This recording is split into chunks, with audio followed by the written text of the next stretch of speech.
এই রাজ্যেও বিহারের মধ্যে স্পেশাল ইন্টেন্সিভ রিভিশন চালু হবে।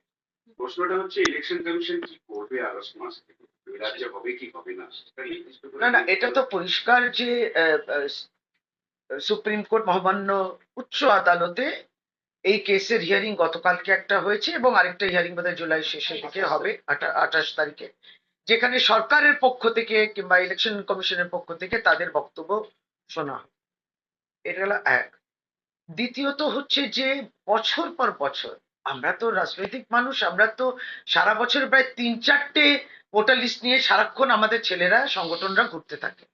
তাহলে বছর পর বছর এই রিভিশন হয়ে যাচ্ছে, নতুন নাম তুলছে, যারা মৃত তাদের নাম বাদ যাচ্ছে, অনেক সময় আমরাও বলি এরা এখানে থাকে না, শিফটেড ভোটার ইত্যাদি সবটা হচ্ছে। তাহলে কি হচ্ছিল এত বছর ধরে? তাহলে ইলেকশন কমিশন তো ভোটার লিস্ট রিভিশন তো বছরে এখন 3বার করে হবে, এবছরে তো 4বার করে হবে বলছে।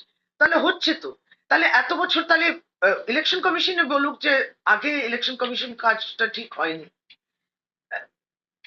তৃতীয়ত আমরা বলি তাহলে পরে এই যে 2003 কিংবা 2000 এই সমস্ত বলছি, আমরা এর জন্য বললাম যে আমরা তো বিশ্বাস করি যে ইলেকশন কমিশন ন্যায্যভাবে এই রিভিশন গুলো প্রতি বছর করেছেন, এই জন্য 2024-এর লিস্টটা নিয়ে করুন।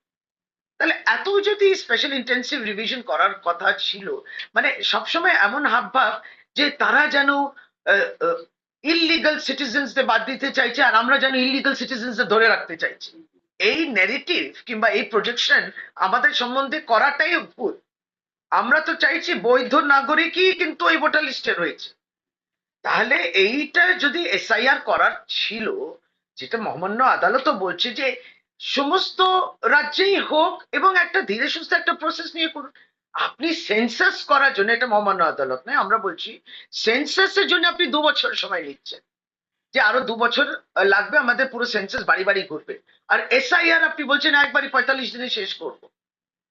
তাহলে যেটা বলা যে এতই তাড়াহুড়ো যদি থাকে 2024-এর মে মাসের আগে কেন হয়নি?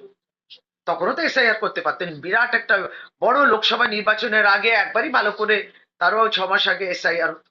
অর্থাৎ বিহারটা অজুহাত, সামনে বাংলাটা টার্গেট।